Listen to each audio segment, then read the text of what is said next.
इस खास चर्चा में स्वागत है। आज हम चेल्सी की क्लब विश्व कप सेमीफाइनल जीत पर बात कर रहे हैं। जी हाँ, फ्लुमिनेंस के खिलाफ उनका प्रदर्शन और अब फाइनल की संभावनाएं, इन सब पर हमारे पास मैच रिपोर्ट्स हैं, कुछ सामरिक विश्लेषण भी हैं और खिलाड़ियों के बयान भी। तो मकसद है चेल्सी के खेल को समझना, और खासकर नए खिलाड़ी जोआओ पेड्रो, उनका क्या असर रहा। बिल्कुल, और फाइनल में क्या हो सकता है इस पर भी नजर डालेंगे। बिल्कुल, ये जीत जरूरी थी चेल्सी के लिए, और जैसा आपने कहा, पेड्रो का तुरंत असर डालना वो देखने लायक था। हाँ, और वो गर्मी वाली बात भी, मतलब हालात आसान नहीं थे। जी, बहुत ज्यादा गर्मी थी। तो चलिए मैच पर आते हैं। चेल्सी 2 फ्लुमिनेंस 0, और स्टार रहे जाहिर है जोआओ पेड्रो।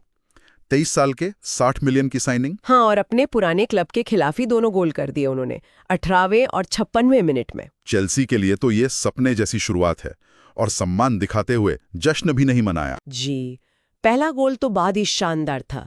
एंजो फर्नांडिस का पास और फिर बॉक्स के अंदर वो कर्ल फिनिश, बेहतरीन था वो। हाँ, और दूसरा गोल भी वो इनकुंकू के साथ जो 1-2 खेला और फिर बाएं पैर से फिनिश, दिखाता है कि दोनों पैरों से कितने सहज है वो। सही। लेकिन मुझे लगता है गोल से ज्यादा भी उनका योगदान था। वो बिना गेंद के जो दबाव बना रहे थे ना, वो कमाल का था। बहुत स्मार्ट प्रेसिंग थी। हाँ, मतलब सिर्फ भागना नहीं, सोच समझकर। बिल्कुल, वो फ्लुमिनेंस के डिफेंडरों पर दबाव बना रहे थे, जिससे गलतियां हुई। ये साफ दिखाता है मरेस्का क्या चाहते हैं टीम से। और लाइनों के बीच जगह ढूंढना वो भी काफी अच्छा था। जी, और मानसिक तौर पर भी अपने पुराने क्लब के खिलाफ इतना शांत रहना, ये बड़ी बात है। बिल्कुल सही कहा।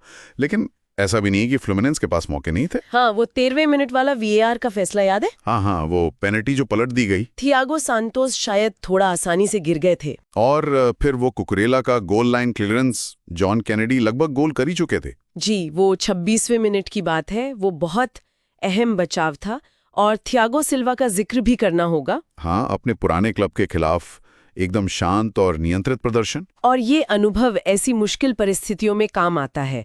गर्मी बहुत ज्यादा थी, 35 डिग्री से ऊपर तापमान। पानी के ब्रेक भी लेने पड़े। यहीं पर चेल्सी की फिटनेस और जो सामरिक अनुशासन है वो नजर आया। मारेस्का की टीम ने गेंद पर कब्जा रखा। चेल्सी का 53% पोजेशन था। इससे खेल को नियंत्रित करने में मदद मिली है ना। हाँ, और गर्मी में गेंद के साथ आप थोड़ा आराम भी कर लेते हैं।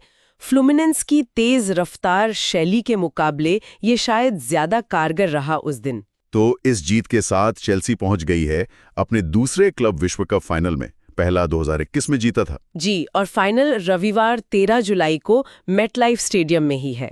और सामने होगी रियल मैड्रिड या पीएसजी। फैसला आज रात के सेमीफाइनल से होगा।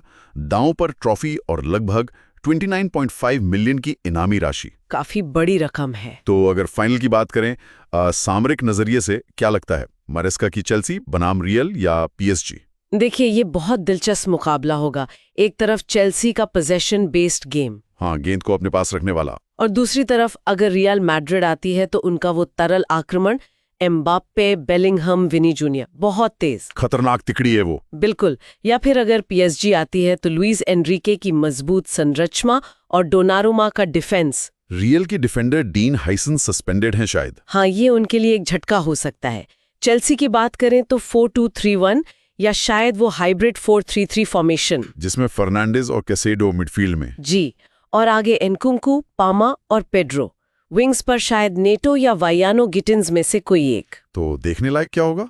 मिडफील्ड की लड़ाई। हाँ, मिडफील्ड की लड़ाई तो अहम होगी ही।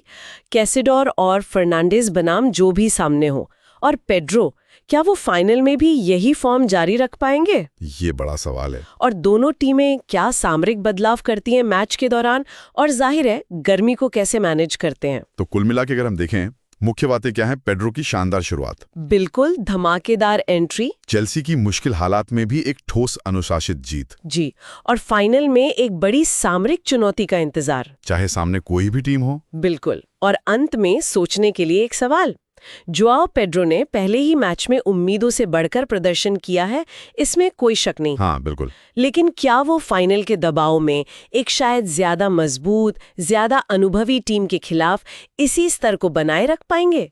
ये फाइनल सिर्फ एक ट्रॉफी नहीं है। हाँ, ये उससे कहीं ज्यादा है। ये शायद चेल्सी के लिए मारेस्का और पेड्रो के नेतृत्व में एक नए दौर की शुरुआत का संकेत हो सकता है।